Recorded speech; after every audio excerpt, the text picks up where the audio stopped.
नमस्कार, आप देख रहे हैं द सोशल राइज। मैं हूं आशुतोष। आज का दिन भारत के लिए बहुत ही महत्वपूर्ण होने जा रहा है। भारत के साथ हम ये भी कह सकते हैं कि राजनीतिक दृष्टि से आज का दिन बेहद ही खास हो सकता है। 2024 लोकसभा चुनाव को लेकर तमाम राजनीतिक पार्टियां अपनी तैयारियों में जुट गई हैं। वहीं विपक्ष एक तरफ बेंगलुरु में मीटिंग कर रहा है तो वहीं एनडीए दिल्ली में मीटिंग करने जा रही है। हम पहले बात करेंगे बेंगलोर मीटिंग की। बेंगलोर में बात करें तो पूरा विपक्ष एक हो गया है, जिसमें 26 पार्टियां शामिल हैं, जिसमें मुख्य रूप से बात कर दे तो लालू प्रसाद यादव हैं, ममता बनर्जी हैं, सोनिया गांधी हैं, राहुल गांधी, अखिलेश यादव, अरविंद केजरीवाल और ऐसे तमाम बड़े नेता शामिल हैं। नीतीश कुमार शामिल हैं। कहीं ना कहीं नीतीश कुमार इस पूरे कार्यक्रम को लीड करते नजर आ रहे हैं। उसके साथ ही बेंगलोर में एक पोस्टर भी लगाया गया जिसमें अगेन पीएम नीतीश कुमार को बताया गया। हालांकि मामला संज्ञान आते ही पुलिस ने उस पोस्टर को हटा दिया।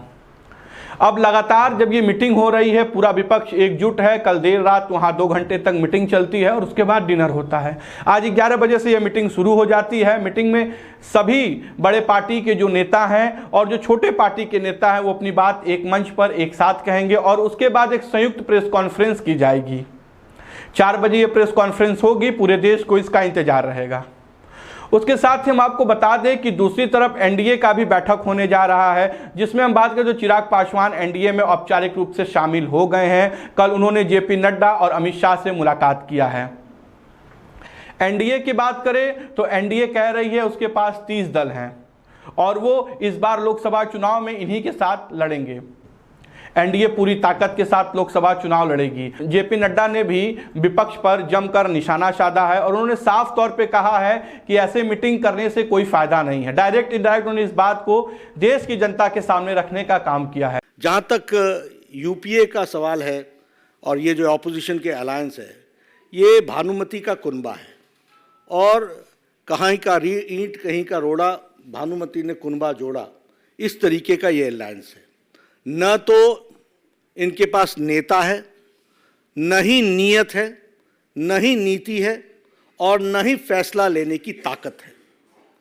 यह फोटो अपॉर्चुनिटी के लिए अच्छा है, लेकिन सच्चाई यह है कि न तो इनके पास कोई फैसला लेने की ताकत है और न ही वो नीयत है, न ही नेता है।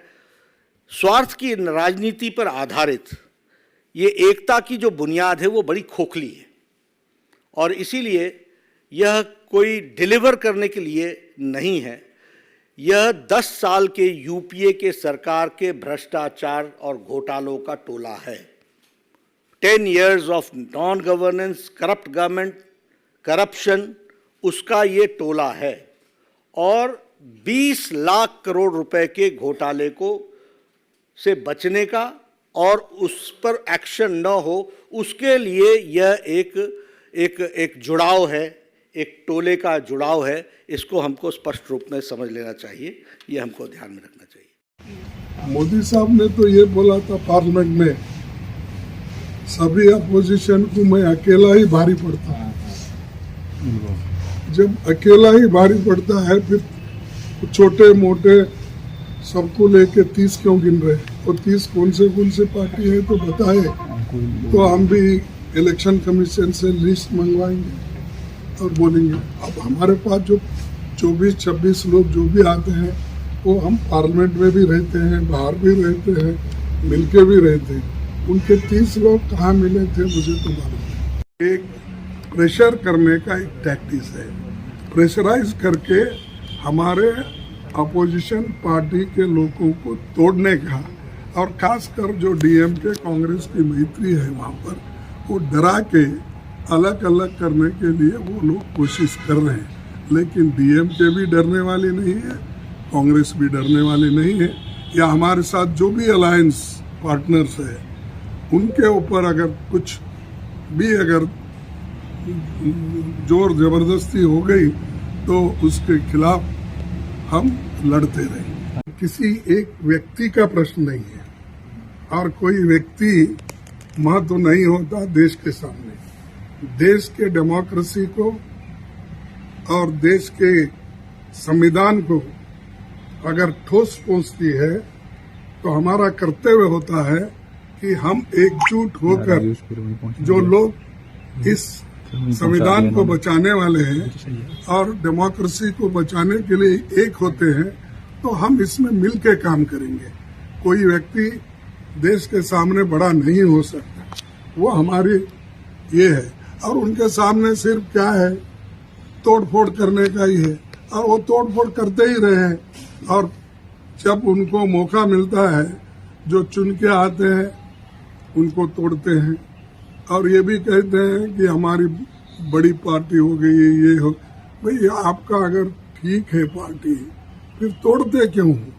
चुने हुए लोगों को आप ले जाते हो, और उस यहाँ जब तक वो कांग्रेस में रहते, जब तक वो डीएमके में रहते, जब तक वो दूसरे हमारे पार्टियों में रहते, जब तक वो एनसीपी में रहते और या जेडीयू में रहते हैं, आरजेडी में रहते हैं, और या टीएमसी में, और उस वक्त वो करप्ट रहते हैं। और आप जब बुला लेते हैं तो आपके वॉशिंग मशीन में आकर वो क्लीन हो जाते हैं, और आप वो जो काला कपड़ा डाल के व्हाइट निकालने में मशहूर है, और दूसरों को भी यही बोलते हो।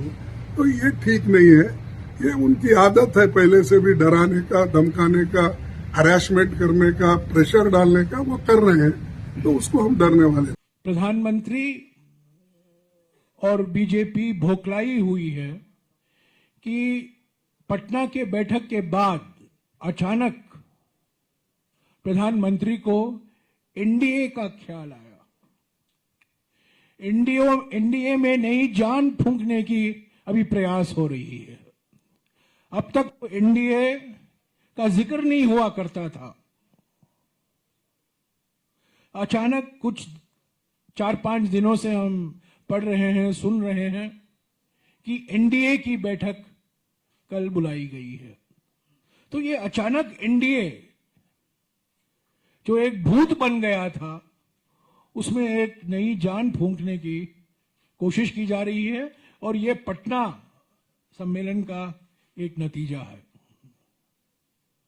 जो पटना में शुरुआत की गई थी 23 जून को, 18 जुलाई को बेंगलुरु में इसको आगे ले जाएगा, और आप देखते रहेंगे कि एक रचनात्मक कार्यक्रम देश के सामने इन 26 पार्टियों के द्वारा भी तय किया जाएगा। ये सब बातें कल इस पर विचार होंगे, और सभी नेता, 26 पार्टियों के नेता आपको संबोधित करेंगे कि अगले जो कदम ये 26 पार्टी लेंगे पार्लियामेंट के अंदर और पार्लियामेंट के बाहर, इस पर कल चर्चा होगी। अब ये तो आने वाला समय ही बताएगा कि विपक्ष की जो ये टीम तैयार हो रही है और एनडीए की जो टीम है, कौन 2024 लोकसभा में जीतता है।